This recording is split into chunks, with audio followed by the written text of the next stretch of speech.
So in general, if we think about the overall progress, I think we already see this trend that AI is progressively being incorporated into traditional drug discovery pipelines. So I would confidently say that it's here to stay. You see it in startups and in the industry, in academia. So I think we should really all start to learn how to use AI and what it means. Welcome to the 48th episode of the Struggling Scientist podcast. We are a podcast by scientists, for scientists, anyone science adjacent, and perhaps even hobbyists. My name is Susanne and I'm here with my co-host Jeroen. Hi. We're here today with our guest, Assistant Professor Francesca Grisoni. And we're going to be talking about AI in drug discovery. Now we are hearing more and more about AI with all the tools that are popping up. But we are really curious to hear how AI might help with the discovery of future treatments and how far this technology has come. So let's start. Welcome, Francesca. Thanks. It's great to be here. Yes, we're really happy that you're here too. And we're really curious to hear more about your research and about AI, of course. But before all of that, we would like to ask you to introduce yourself a little. Where do you come from? What do you do right now? Any interesting hobbies? Yeah, happy to. So I was born in the northern part of Italy, where I grew up, in the neighborhoods of a very small city called Como. Some people might know it because there's a lake. Yes. And I know Dutch people tend to like the city Yes. quite a lot. Yeah, and then I pursued my studies in Milano in environmental sciences. And I also pursued my PhD there. It's a long story with the environmental sciences. We might touch upon that. I pursued my PhD studies there too. And then I moved to Zurich to be a postdoc at ETH. And there is when I switched topics and I started to work in the domain of drug discovery. And then I moved again to the Netherlands, and now I'm in Eindhoven, and I'm an assistant professor here. And basically what I do is that I lead a team that is quite interdisciplinary. It consists of chemists, biomedical engineers, and computer scientists or computer engineers.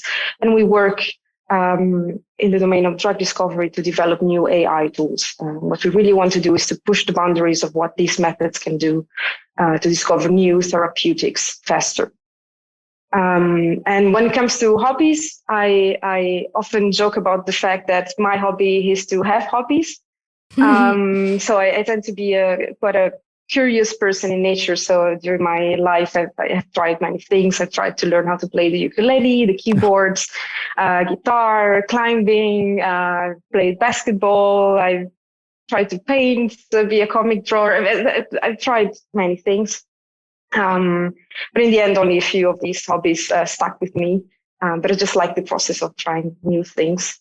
So my, let's say, long-term hobbies are cooking, tasting beer, traveling, and also hiking, which is a bit complicated in the Netherlands. So yeah, I cycled here, and I think it's a decent alternative, which I tend to like. That's a lot of fun. Works well with traveling as well, that you get to test out different beers and exactly. It's great. And also this is one of the best spots in Europe for beers because you're surrounded by many countries that have that. So yeah, I'm quite happy to be here, hobby-wise. So touching back on the getting into AI and drug discovery, what actually was the reason or what made you get started with researching AI and drug discovery, and what was that journey like for you? Yeah, so I already mentioned it briefly, but I started out as an environmental scientist. So my journey was not exactly the most linear one. So at the beginning, it all started with just a passion for interdisciplinary research, which is what made me choose environmental sciences in the first place. It was a bit naive probably back then. It was just like, okay, whoa, this is so interdisciplinary and I love all of these disciplines. Let's just go. And then during my studies, I realized that I liked everything that had a molecular angle and would combine chemistry and biology, but also really loved mathematics and everything that was a bit computational. So with my PhD, I started out actually with using machine learning to predict molecular properties, but it was for toxicology. And the idea was that we wanted to develop machine learning methods that would be able to replace animal testing, for example, for regulatory purposes. And during my PhD, was in the group of Roberto Todeschini at the University of Milano Bicocca. During my PhD, I had the opportunity to be hosted at ETH Zurich for a few months in the group of Gisbert Schneider. And basically what to do is computer-assisted drug discovery. And for me, this was just like, I fell in love with it. I realized that I could apply the same methods that I was using for toxicity prediction also to drug discovery. Mm-hmm. And that's what they were doing there already. But I really love the idea of contributing to accelerating how we can cure diseases we have no cure for yet.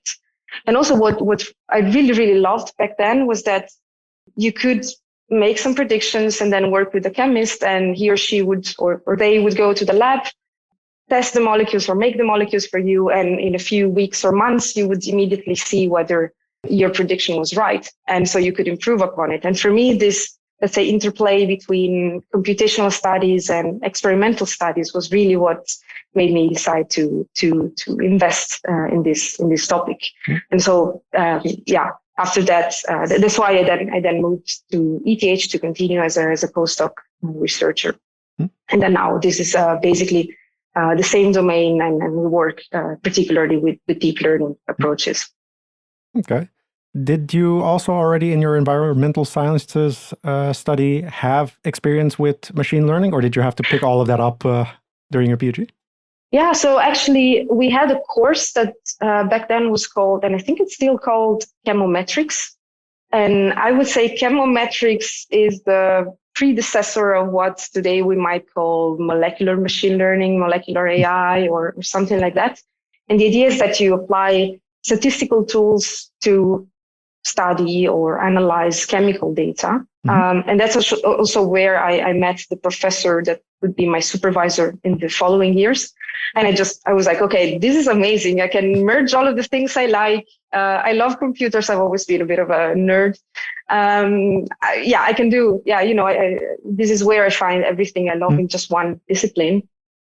Yeah, so that's also why I decided to continue with the thesis with them. Then, of course, I had to improve and work quite a lot on my machine learning skills. And back then, you wouldn't have explicit machine learning training during the studies. Now it's getting better. But it was a bit of work, but I loved every bit of it. So. So you still use machine learning today in the lab, but for us non-AI specialists, what does this look like? How does it work? How does a typical day look like? Yeah, so let's first start maybe by giving a very superficial definition of what machine learning is. There are many definitions and many flavors of it, but we can think of it as a set of computational tools and algorithms that try and learn something from the data without being explicitly programmed. So the idea here is that if we want to tackle a very complex problem and we don't know the rules of how this process or problem works, so we cannot actually implement them because we don't know how it works, then we can use these algorithms that hopefully will learn something from our data for us, and then we can apply what these algorithms learn to new problems or to solve our questions, to provide an answer to our questions. And basically, this is what we do in our lab. So the idea is that we want to accelerate the way in which we find molecules that might be good starting points for drug discovery. And there you can imagine that the early phases of drug discovery involve finding molecules that interact with a target. And this target is usually associated with a disease or something we want to modulate. And this is a very, very tricky problem because the number of molecules one could in theory design or make is estimated to be up to 10 to the power of 60, right? So it's like a huge search space. And this search space is also very nonlinear. So if you just change one atom in a molecule, its properties might change drastically. So the idea here is that because the problem is so complex, we resort to machine learning, and hopefully by learning from data, these methods will be able to learn something from us and help us find good molecules as starting points. How a typical day looks like? Well, one of the things that most researchers in this domain spend a lot of time on is data collection, data creation. So it's not all fancy and shiny. But then, once you have a reliable set of data that you trust as much as possible, of course, then you start trying to learn something with these machine learning algorithms. And then you can use them either to screen libraries of molecules you can purchase. So you say, okay, I have this library of thousands of molecules. Which ones can I purchase?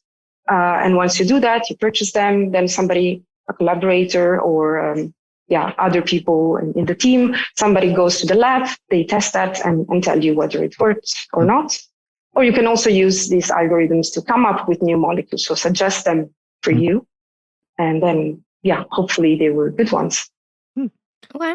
So those are some of the ways, I guess, you would say that using AI and deep learning now is sort of outperforming, I guess, what you would say, like the traditional way of drug discovery. Are there any other ways that AI might also outperform, I guess, the traditional way of drug discovery? Yeah, I'm not sure I would say it outperforms it necessarily. I think it depends on what you're working on. I would say definitely one of the things that is enabled by AI is that we can iterate over a hypothesis much, much quicker.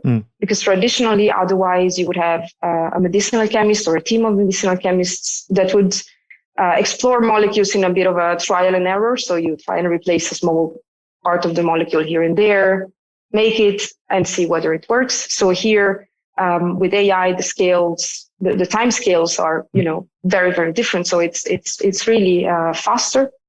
And also, I think it's a good hypothesis generator for humans. So for how I see it, it's really more of a tool that complements how a human would look at the problem. And so for me, it's really more of, suggesting hypotheses that then humans can test and feed their results back. That's my perception of it. Okay. So since you started your PhD, it has been about 10 years. How has the field of AI changed since then? Were there cutting edge approaches back then that didn't work out, or how many of the same approaches are still being used today with more fine tuning and optimization? Yeah, hearing that it's been 10 years makes me feel a bit old because everything is moving so quickly. But yeah, I would say the landscape has changed quite a bit. And one of the biggest changes, and probably you also know this, is the advent of deep learning. And basically, briefly, deep learning is based on these neural networks that are somehow loosely inspired to how brains work. So the idea is that by building deep neural networks, so networks with many layers, you can hopefully be able to capture very complex and very nonlinear information that you might have in your data. And in certain domains, deep learning has actually wiped out completely what was there before. And so it has also permeated drug discovery. And I would say in general, in many types of tasks, deep learning has indeed replaced what was there before. And one of these tasks I already mentioned, and it's de novo design. So how to come up with new molecules from scratch. And for example, one flavor of deep learning that has been particularly successful is inspired by natural language processing. And in the same way in which you can generate new text by learning from large data sets of text, you can also use similar approaches to design new molecules from scratch. Basically, this tends to outperform everything else that was there before because you actually don't need rules on how to make up a molecule, which is quite tricky, right? Because we know that not all of the possible combinations of atoms will make a molecule that makes sense. And these approaches actually seem to be quite good in learning how to design a molecule from scratch that is also active on the intended targets.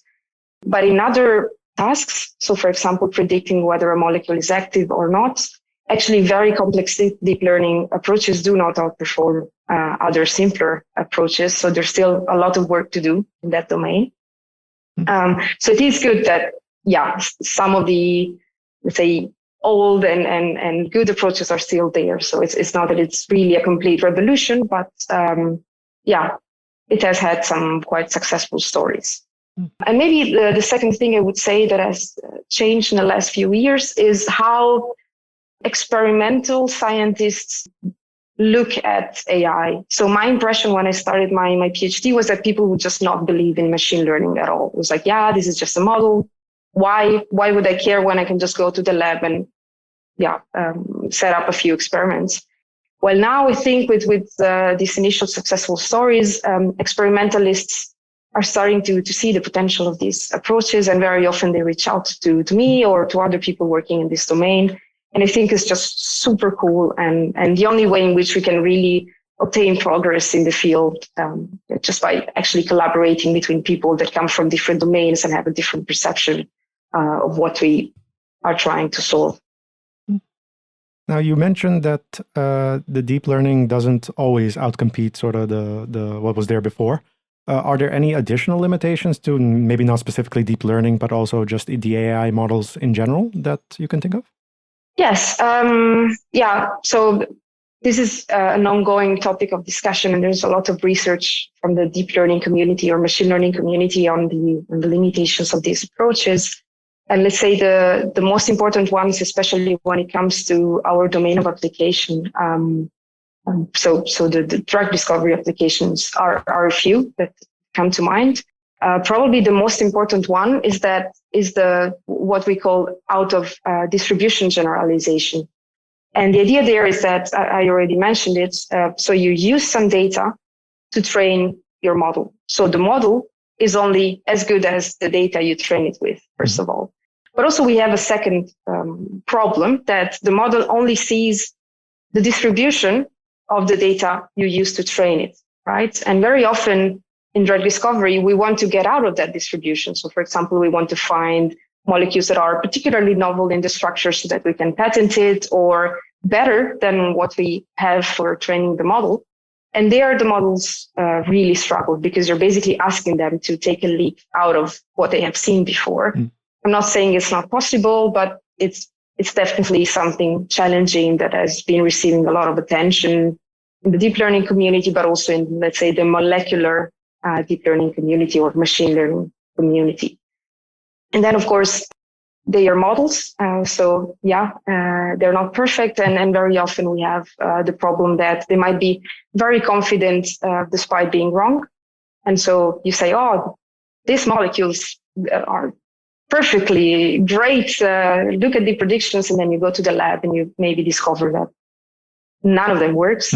So there's a lot of research also going on in that domain to try and spot these cases. For example, with what we call explainable AI, it tries to get some information about the inner functioning of a model, or why a model reached a certain decision, or let's say to try and inform the humans that work with that about why the model reached a certain decision and whether we can trust it. And then maybe one last thing that is particularly true for the drug discovery domain is that, as I already said, AI models need data.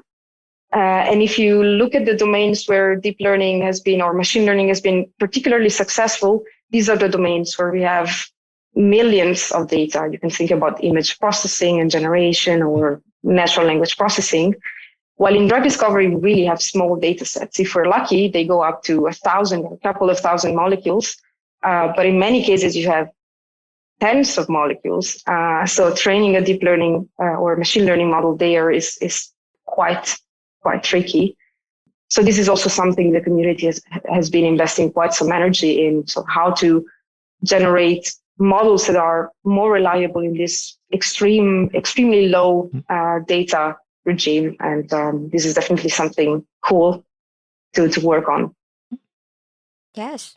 So you've already mentioned that the field has become a little bit better at accepting this deep learning methods. But what are the biggest challenges you still face as an AI researcher? Is it the communication, or staying up to date with all these new developments, or anything else?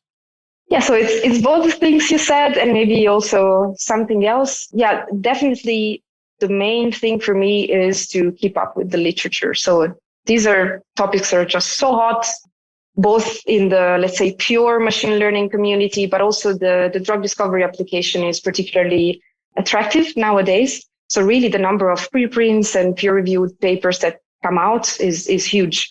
So we have to accept that it's just impossible to be up to date, and to hope that by actively searching for what you want to be up to date for, you will find what you need. And also, of course, we can rely on communities like the ones we have on Twitter or Mastodon or others to hope that if something cool pops up, it will be echoed and will be communicated within the community. Yeah, and this also leads to what I think is the second, let's say, challenge that we have.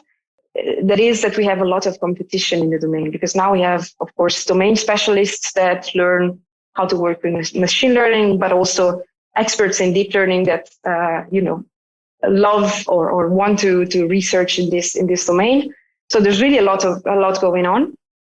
But I think it might be challenging, especially for the younger researchers like PhD candidates, which maybe invest a lot of time in their project, only to see that somebody else was quicker. So it might be a bit of pressure for them. But actually, all in all, what I think is that even if we have different papers or publications that might be somehow close to each other, this is not really a rat race, but it's more that, it shows that a topic is interesting, and also slightly different studies can complement each other because they cannot be identical. So I think we should look at it in this way. I hope that all in all, the very good approaches will survive the test of time. And so we will sooner or later stumble upon them and find them.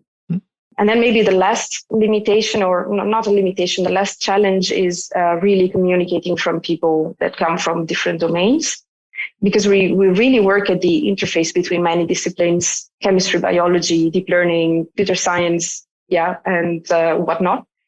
So, and every one of these disciplines have their own language somehow. So it happens very often that it can be tricky to communicate with experts.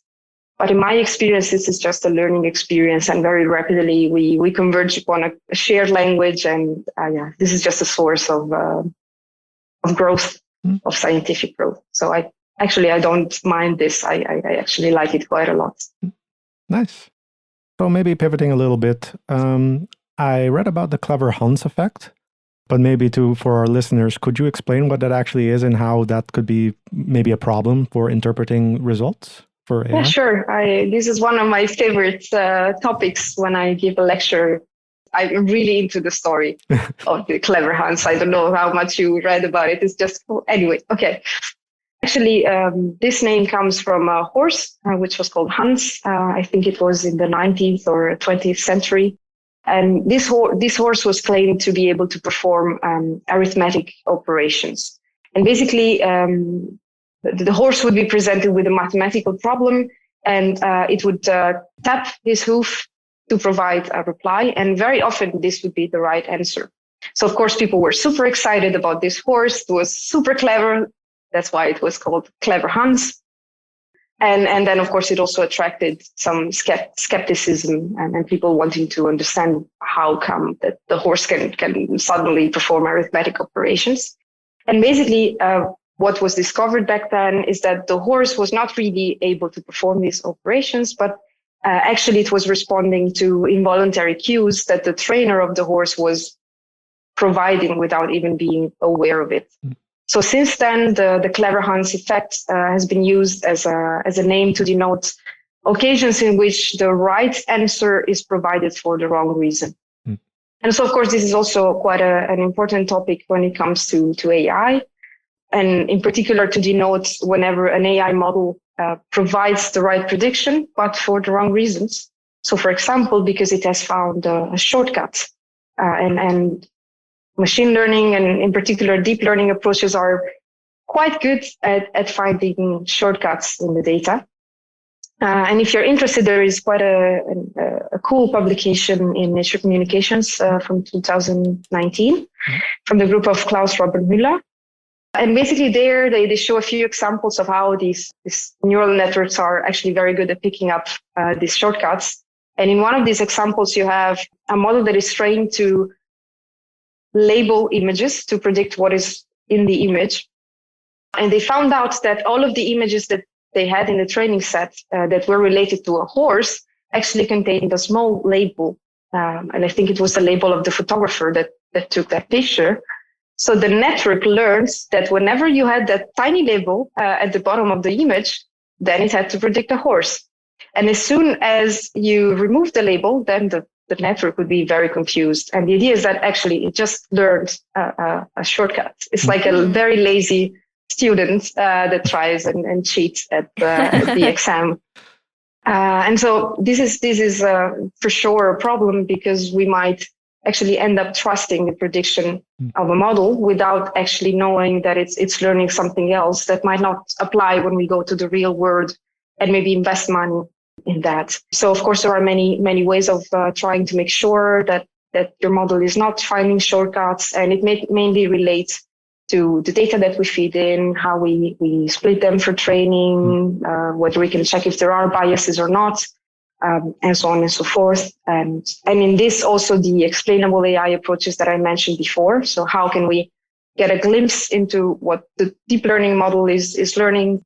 These approaches can also be quite useful to try and understand why a prediction is what it is and find these cases. And now also something that we have seen in our own research come by recently in the past year was AlphaFold, which is a program that's supposed to predict the structure of your protein. Now, there have been some strong opinions about it. Some people think it's not working well. Some people think it's amazing. What do you think about it? Is it overhyped? Is it a cool tool to use? And how impactful do you think it will really be? Yeah, AlphaFold is very often one of the central topics on when people speak about AI. And I have to say that predicting the structure is quite an important problem in biology and everything that relates to it. Because as you might know already, the structure of a protein, so actually how it folds, starting from a sequence of amino acids, is what determines the properties and the function of this protein. So really, it is very cool that we have tools that allow us to have an idea of how this protein might fold. So personally, I do think it is a scientific breakthrough with some caution. So let's start first by saying why I think it is a scientific breakthrough. Well, the first reason is because of the accuracy that this model has. And so in the CASP challenge, when it was first presented, it was basically just so much better than everything that has been there before. And this is, of course, impressive and good, because it means that you have a tool that has quite a good accuracy. So it can give you good suggestions about how a protein might fold. And also, it's great to see how many applications are following and how people are trying to use it or extend it. This is just very cool. And also, it is a scientific breakthrough because of the number of structures that it allows to generate. And you probably know that there is a dedicated repository that keeps expanding. So you can just go there and find your structure. And people are trying to cover as much as we can about this, about the protein sequences that humans know of. So it's just great. And I think it is indeed a breakthrough. The reason why I'm saying we should still be cautious when we speak about AlphaFold is that we have to remember that somehow this effort was sitting on the shoulders of giants, in the sense that we already have said how important it is to have enough data and reliable data.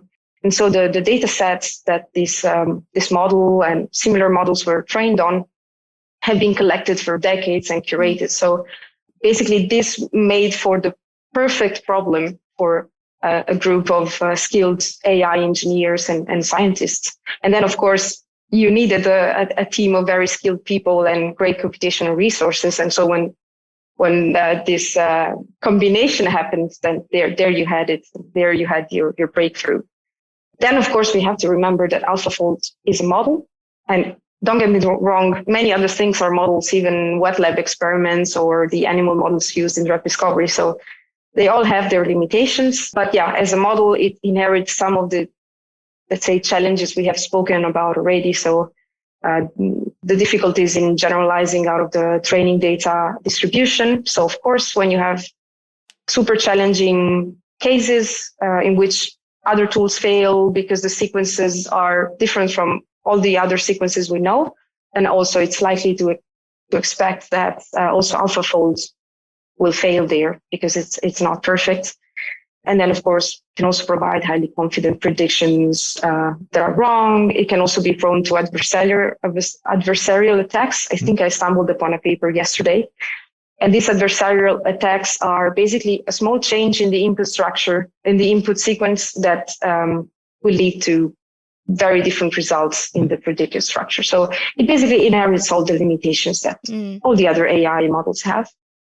And then when we look at it from the biological point of view, probably another limitation, but it's not AlphaFold's fault, it's just the data we have, is that actually protein structures are not a static thing. They're very dynamical. So it's it's not a snapshot. And then, of course, when you predict a structure, you just get one of all of the possible configurations of a protein. So this is a limitation because in some cases, this dynamical aspect is key for example, drug discovery or to really understand protein behavior. Yeah, but I do think that these efforts, AlphaFold, RosettaFold, and similar approaches will actually lead to quite some progress in the long run because people can just use them and build upon them. Yeah, I also love how accessible they are being made. A lot of these tools also, it's like great. Yeah, it's great. I'm really impressed. It's amazing. Even the fact that you can now access all the predictive structures by AlphaFold. I think in a collaborative effort with EMBL, I think it's just great that they're making this effort. It's extremely valuable to the community. All types of communities, actually, deep learning people, but also experimentalists and other people. Yeah, for sure. So touching on the progress that AI has made in the past, and probably will continue to make in the future, where do you see that sort of actually going? Will there be sort of one AI model that works well for basically all types of drug discovery, or do you see multiple in different areas? How does that work? Yeah. So in general, if we think about the overall progress, I think we already see this trend that AI is progressively being incorporated into traditional drug discovery pipelines. So I would confidently say that it's here to stay. You see it in startups and in the industry, in academia. So I think we should really all start to learn how to use AI and then to think about how it works and what it means.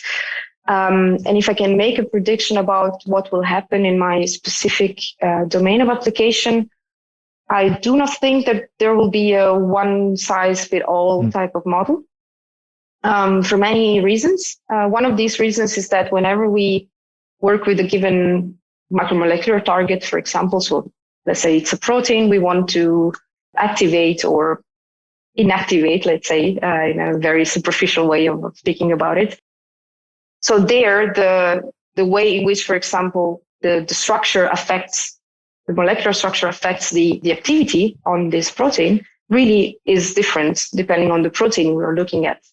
So it's a bit, let's say, overly optimistic to think that we will have a model that is able to learn all of these different ways in which a given molecular structure might interact with innumerable targets. And also, there are very different tasks that one might want to perform in drug discovery. So one might be interested in predicting the properties of existing molecules, but in another project, you might want to have generative approaches. So come up with new molecular structures that might be interesting. So, and each of these tasks might require different architectures, different training data, and so on and so forth.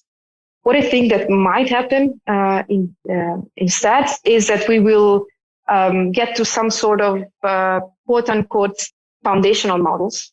So where we can use all of the existing data that we had on all of the molecules that humans have been able to discover and test so far to build, let's say, an initial model that knows something about the chemistry and biology of the problem.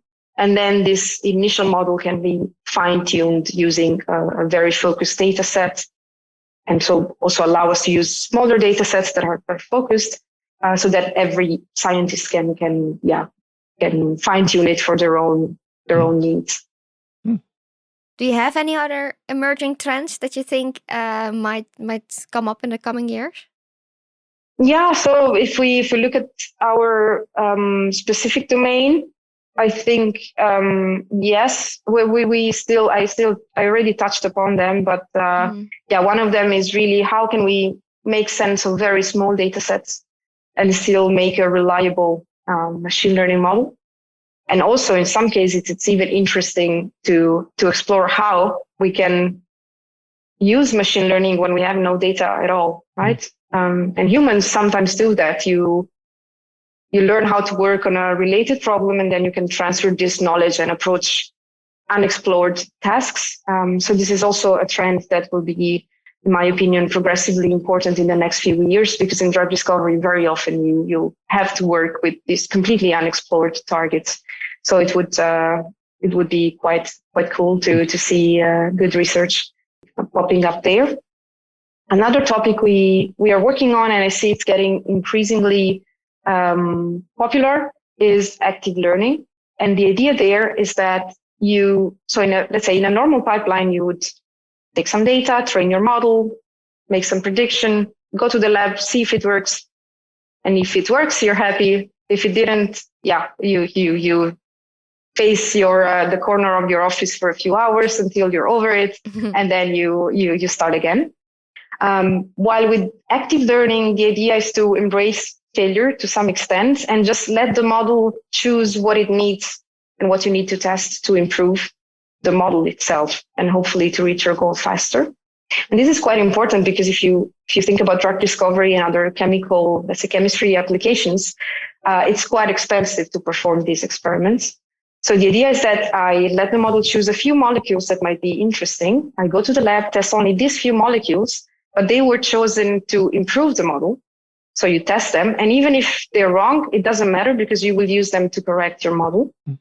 And you keep going for a few iterations. And the idea there is really that you are smart in how you pick your data and in how you spend your money. And hopefully you can reach your goals faster in a also, let's say, cost-effective way. And then one final thing, it relates to the activities of my group. Basically, one of the problems we have or things we could do better is how we actually encode chemical information for computers to learn from, because molecules are very complex entities. They are not static. There are many ways in which we can represent them. And most of the ways in which we encode chemical information for computers was born way before the deep learning renaissance or the AI, let's say, hype, if I can call it that way. I don't think it's a hype, but you know what I mean. So they're not suited really they were not thought with deep learning in mind. And also they very often fail to capture very important aspects. So I recently was awarded an ERC starting grant that is really dedicated to design new and more sophisticated way to capture this information for AI to learn from. I don't know if it will be a trend. Of course, I hope so. I hope other people will follow us in this and maybe have even better ideas than ours. But I think this is really important, and I hope that we will be able as a community to improve this aspect, which is quite a limiting factor. Okay. Yes, clear. If our listeners want to follow you on social media, where can they find you? Or do you have a website? Or So I'm on Twitter. My name is Fra_Grisoni. So yeah, just my nickname and my surname. They can also follow my team on Twitter. They're called Molecular Machine Learning. Yeah, I'm also on Mastodon, but I don't have many followers there. So yeah, if anyone wants to follow me, and then I'm on LinkedIn. Yeah. Okay. Yes. Well, it was really nice to have you as a guest, and we learned a lot. If our listeners have any questions, suggestions, comments, or papers you really need to read, you can reach out to us via our website, thestrugglingscientist.com. You can also check out our website for some really cool science-inspired merch and to sign up for our awesome newsletter, aka the Journal of the Struggling Scientists. And you can also follow us on social media. Jadon, which ones are those again? LinkedIn, Twitter, Facebook, Instagram, and Mastodon. Yes. Thank you so much for listening, and we hope to see you all next time. Bye. Bye.